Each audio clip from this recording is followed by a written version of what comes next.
In an exclusive survey for Good Morning Britain, we have found that more than a third of children aged 11 to 17 have tried vaping, with 1 in 3 doing so before they were 13 years old.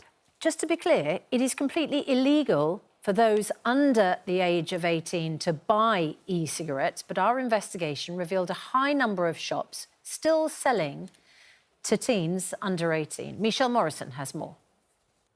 Well, one person who knows the devastating effect that vaping can have all too well is Ewan Fisher, who nearly died after taking up vaping instead of cigarettes when, you were 15, 16 years old? Ewan needed an artificial lung to help keep him alive. I was told he has the lungs of an 80-year-old, and Ewan is here in the studio this morning alongside Dr. Hillary. Very good morning to you both. Well, Ewan, what would you say to, firstly, teenagers who are vaping, and secondly, shops which are selling vapes to teenagers? So I'd say to teenagers, just please don't do it. After what I've been through, and if you see the photos, like, what happened to me, it was so shocking. When I nearly lost my life, I've lost my career, and my whole life changed, really. And it don't just affect you, it affects all your family and everyone around you, because you can't actively do what you do from day to day when you've been through what I've been through. And to shop owners, you need to stop selling to underage children, really.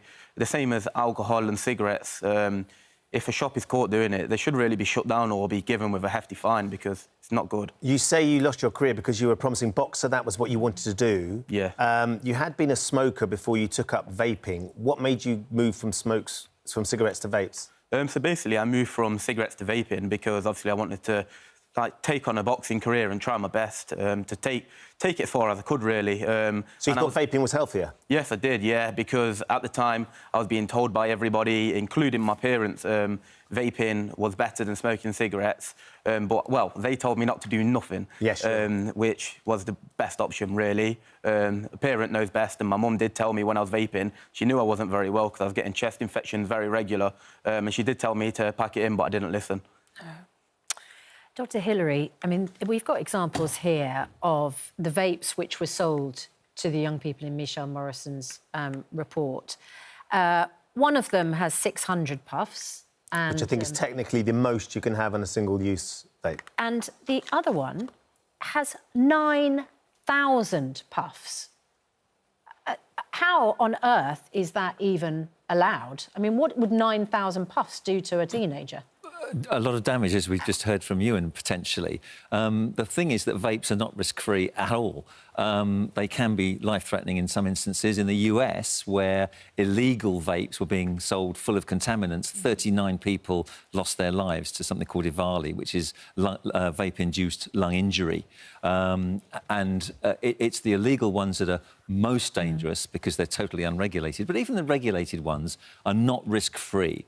It's completely backfired that we've told people that vapes are 95% safer than smoking tobacco, whilst they are safer than smoking tobacco, which causes cancer because tobacco contains tar. There's so many ingredients in vapes. We don't know what the long-term risks are. These products are in their infancy. Down the line, we're going to see far more people with lung injuries, as many paediatric respiratory physicians are now saying. They're seeing more teenagers now, under the age of 18, who are either addicted to nicotine or have got lung damage already.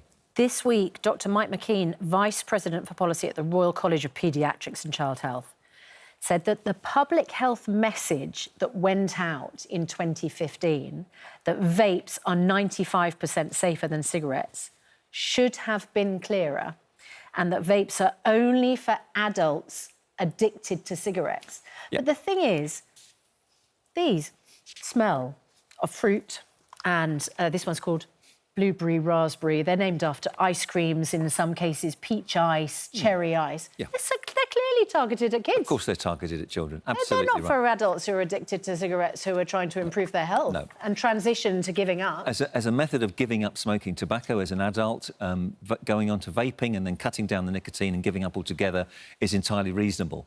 But to allow children to buy them anywhere is absolutely ridiculous. We're storing up big problems for the future. It's seen as cool.